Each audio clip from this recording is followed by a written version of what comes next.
Hi everybody, so this is a video of driving to France using the Eurotunnel. This first part is just getting to the sort of first barrier of the check-in. Eurotunnel actually has its own junction on the M20, which is junction 11A. We stayed at the Premier Inn in Folkestone the night before, so the road that you can see that we're driving on now is the A20, which runs parallel to the M20, but we essentially had to loop back round sort of slightly further west to then come back on ourselves again to get to the Eurotunnel. But if you're coming along the M20, you can just get off at junction 11A, and that takes you straight to the passenger check-in terminal. Okay, so coming off at this junction here is where you meet up with the road that comes straight off the M20 at junction 11A. You'll see that a caravan's just coming along here to the right, so they've just come off of the motorway. I've just come off of the A20, so it's really straightforward to do either way. To get to the passenger terminal, you need to use the right two lanes. It's really clearly signposted above, and there are big blue signs on the tarmac that you can see as we're driving along here. The lanes all the way over to the left are for freight, so the right hand two are for passengers.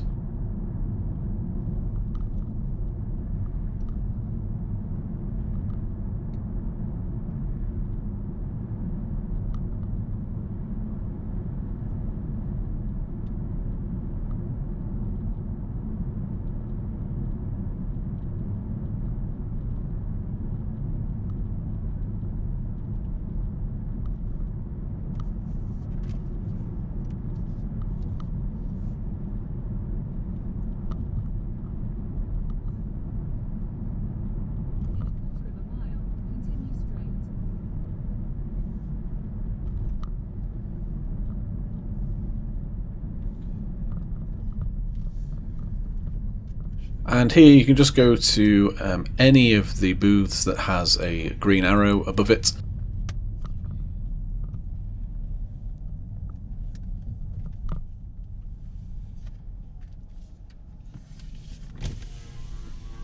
And as you pull up, there's a screen on the right hand side there, and the barrier will come down. The booth actually reads your car registration plate that you made the booking with automatically, and it pops that up on the screen.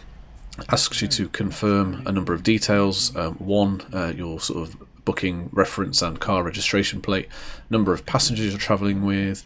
It asks if you're travelling with a pet, and it asks what fuel type your vehicle has, whether it's petrol, diesel, hybrid or electric. And then it asks you a couple of other questions as well. You might be offered an earlier train. We got there about an hour and 45 minutes before our scheduled departure time, and we got offered a train that would have left half an hour early, which would have meant that we'd only had about a 10-15 minute wait in the terminal, which we did take on the way back, but on the way there we wanted to give our daughter some breakfast so that she wasn't going to be screaming all along the tunnel crossing. So if you do get offered a train, it will tell you if it's going to charge you extra for that. It offered us a train free of charge, but we kept with the one that we had booked. And then once everything's confirmed, you see the barrier goes up, you get a green light, and you can drive through. And then you just want to follow it round to the left. There's loads of signs everywhere, so you really can't go wrong here.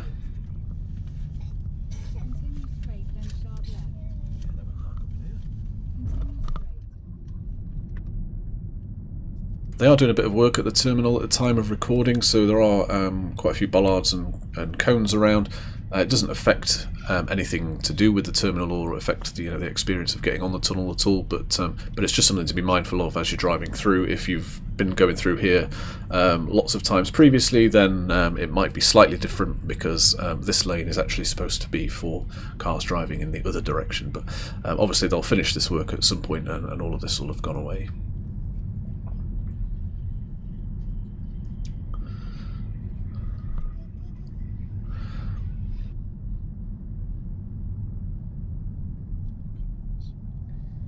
And there was a lovely gentleman there pointing us in the direction of the car park. You can see that's the main terminal building in front of you, so in there are several places to eat, several places to grab coffee, loads of seating around just to chill out for a little bit. There's a specific part for people with pets if you want a sort of quiet space to sit down with your pet, which is really great. And there's also obviously toilets in there as well, so you can just park up in any of these spaces. And as we pulled up, you could probably see on the floor there was signs for France with a big arrow pointing. So when your train is called, obviously you'll follow those arrows. There are huge boards everywhere telling you when your train is called, so you can't miss it. And you get given a hanger when you check in. It gets printed out, and you just need to display that in your vehicle for when you're getting on the train, and that corresponds to the train you're going to get. So when your train gets called, you just follow the signs to France. It could not be more straightforward than that.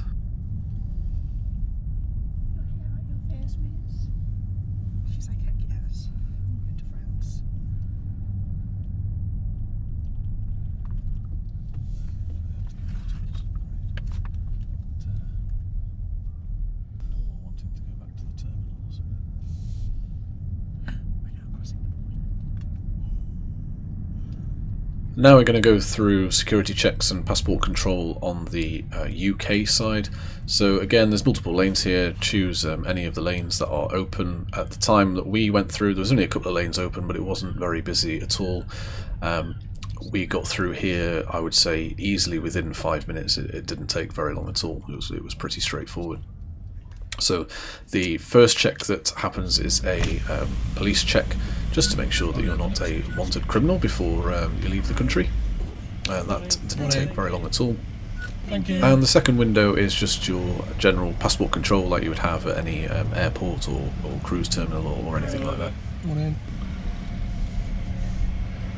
And once you've gone through that, the road sort of opens up to lots of different lanes you can choose from. Again, just choose any of the ones with the green arrow. If you get stopped for a random search, you'll be pointed off over to the right hand side there for them to search your car. We didn't get stopped for that. And then the next window that you get to is the passport control on the French side. And again, that just makes it easier so that when you get off the train at the other end, you don't have to go through passport control there. You can just drive off in your car. She was nattering away, and then obviously depending on what vehicle type you have depends on which side you go. Here, if you're in a car, then generally your car's going to be underneath 1.85 meters or around 6 foot, so you'll follow the medium and small signs. If you're on a motorbike, that's a slightly different lane, and if you're in a bigger vehicle like a van or something like that, then that's a different lane for higher vehicles. But most people are going to follow the signs for medium and small cars. We're through. Hey, little one, what are you doing? She's like, I've just eaten my leg.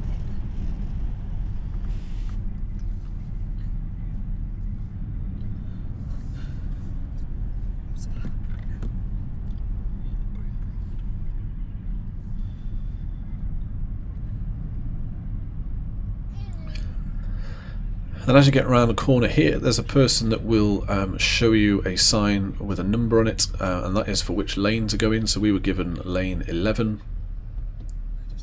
So just drive over to the lane that you were shown on the sign.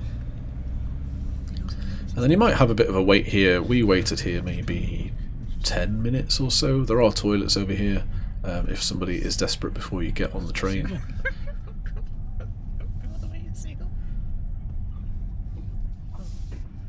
A different BMW. Yeah, the other one went to lane 5.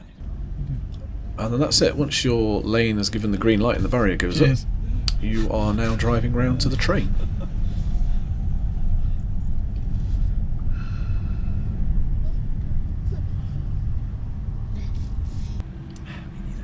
So if you weren't aware, the train has 2 levels, top level and a bottom level.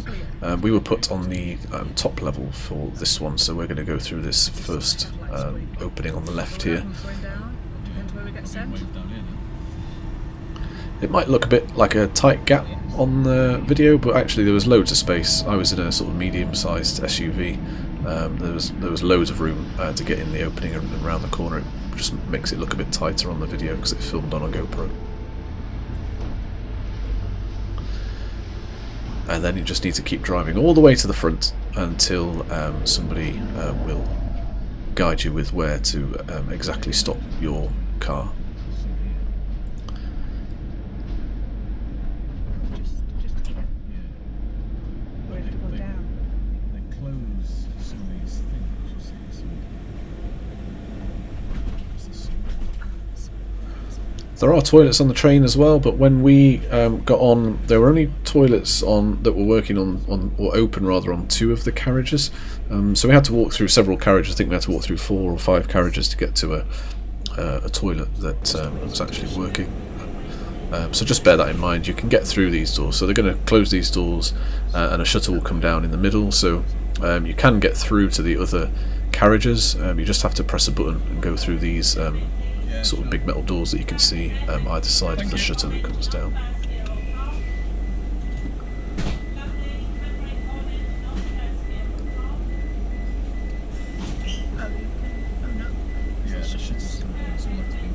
And that's it. The crossing takes about 35 minutes, and it couldn't be made more straightforward than that.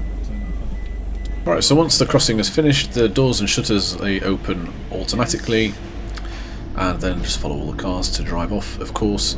So now that we're in France, obviously it should go without saying that we are going to be driving on the right hand side.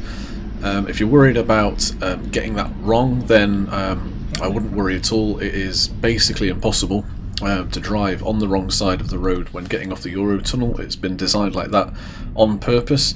So as you drive up the ramp here, obviously give way to oncoming traffic. The signs will point you round to the right. So you'll drive round to the right hand side. It puts you straight onto the A16 motorway, so you never get an option of driving on the wrong side of the road because it puts you straight onto a motorway. So it's really well designed. The same is true at the UK side as well. It puts you straight back onto the M20, so it's been really well designed. So here we're going to be driving onto the A16, and it's about a 3-hour drive to Disneyland Paris from here. It's a really easy drive. There are about 5 exits to take in total, so it couldn't be more simple of a drive, to be honest with you. Speed limit in France is 130 kilometers per hour on the motorway when you hit the national speed limit part, which is it's around 80 miles an hour, so faster than what we would legally have in the UK. And here we're wanting to, for the most part of the journey, follow the signs to Paris. So when you're on the A16, you want to follow the signs to Paris onto the A26. Then you're going to drive along the A26 for a good little while, and then you want to follow the signs onto the A1. I was using Google Maps. I turned my phone on. It connected straight to the French mobile network. I just put the address into my Google Maps in the car, and it connected absolutely no problem at all. What I did do was, just as a little trick you can do, download the map for France on Google Maps before you travel, and then it just means that if you do have an issue with data or anything like that, then you'll still be able to use the maps at least. But what you won't get is any traffic updates at that point, but at least you'll have the correct route to take. So here you want to stick over to the right hand side, follow the signs for Paris.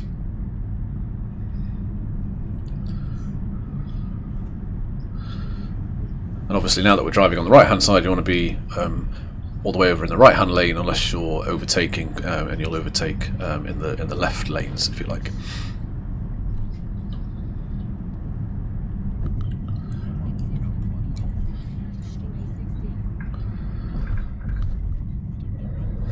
Other things to note while driving in France, as I said, it's 130 kilometers per hour speed limit, but when it rains they drop that speed limit down, so it's worth noting that. In my car I can change from miles per hour to kilometers per hour on the speedo. I found that quite useful because while it's roughly 80 miles per hour, it was useful to have it shown in kilometers per hour.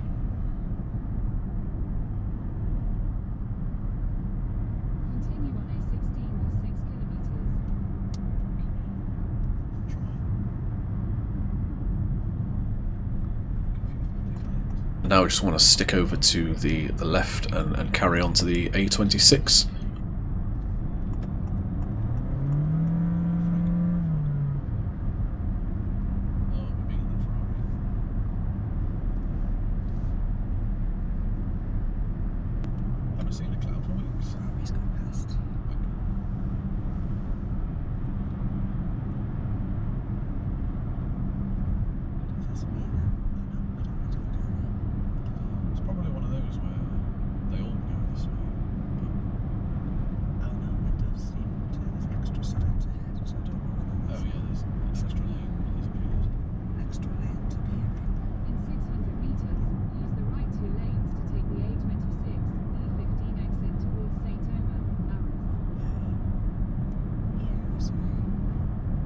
So this here is the turning off of the A16 onto the A26. If you stay on the A16, you'll start heading over towards Dunkirk and Lille, and you'll eventually end up in Belgium. So obviously we want to start heading south into France. So follow around to the A26.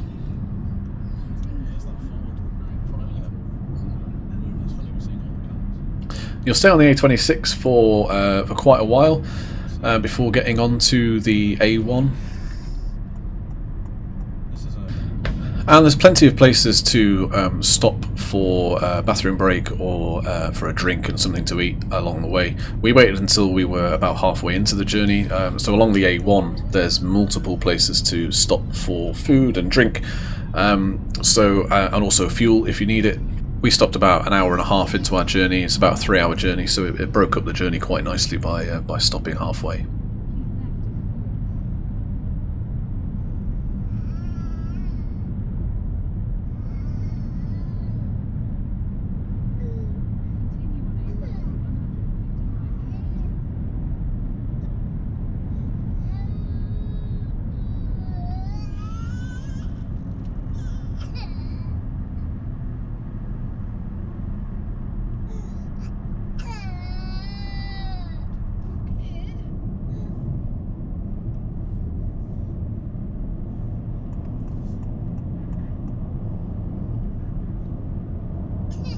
And at this point you do go right underneath the taxiway for Charles de Gaulle Airport, and if you're travelling at a busy time of day, then it does get quite busy around that part, as you would expect.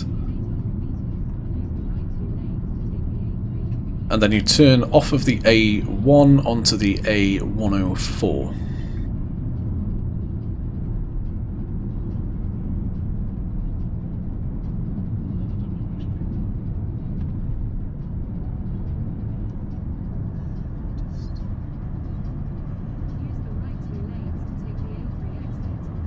The A104 doesn't pop up on a sign until right at the last second there. It's on the last sign, so just make sure you move over early, even if you don't see a sign for the 104.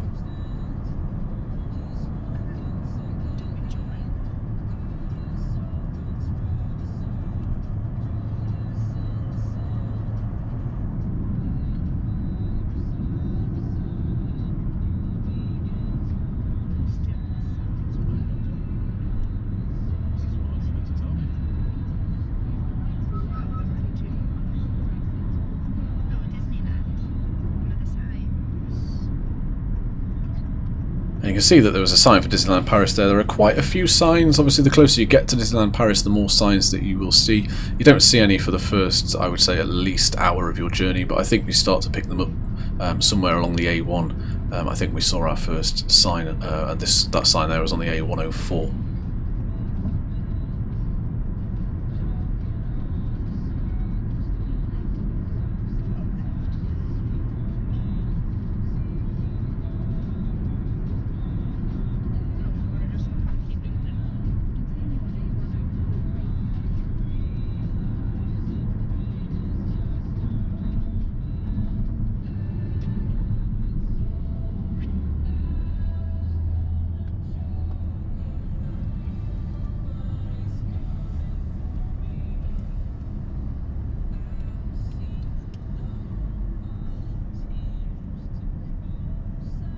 At this part of your journey, you're really quite close to Paris, so in a few minutes we hit quite a bit of traffic. It only took about 10 minutes to get through, but we also had the same on the return leg as well. There was quite a bit of traffic around this part of the journey, so just bear that in mind. You're bound to hit traffic at some point when you're reasonably close to the airport, and also sort of driving around the fringes of Paris.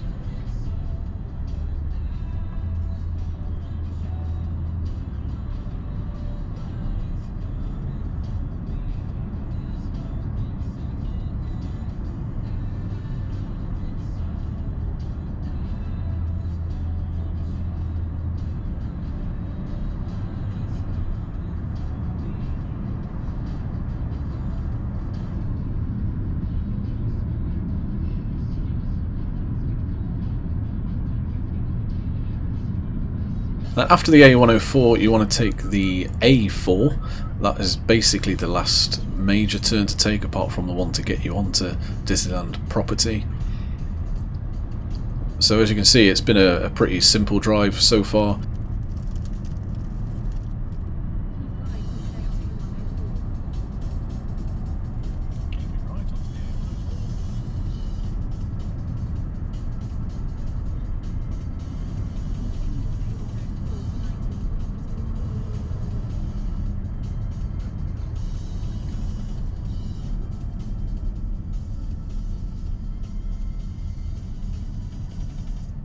So I missed out part of the journey there just because we were sat in traffic for quite a while, but we went from the A104 onto the A4, and you can see that we're now in the right-hand lanes, which is signposted for Disneyland Paris.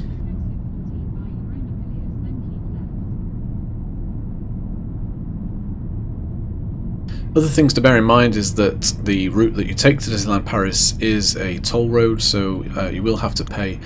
It was €25, I think, but at the exchange rate at the time, which was June 2023, that worked out at around £20. So you can pay either with cash or card.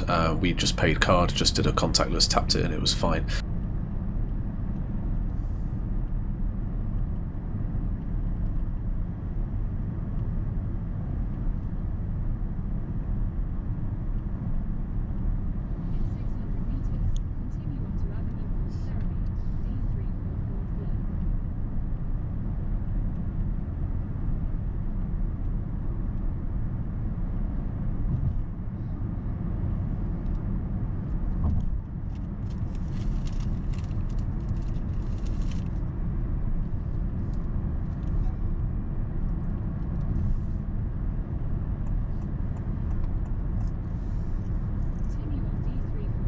So we're staying at the Newport Bay Club, so we took the road round to the right. If you were just driving straight to the parks, you would have just stayed left at the fork there rather than coming round to the right.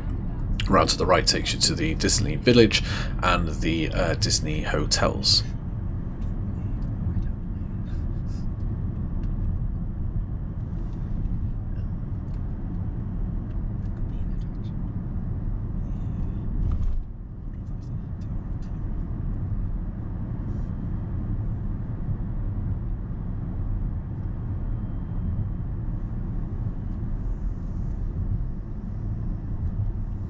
And then for the Newport Bay Club, it was the first exit on the right, and going around a roundabout the wrong way is really not a natural thing to do at all.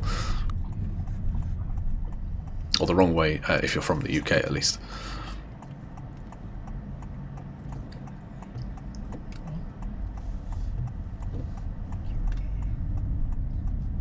So we're going to take the first exit here. You can just see the top of the hotel above the trees in the distance there, and then the entrance to the Newport Bay Club is the first left just here.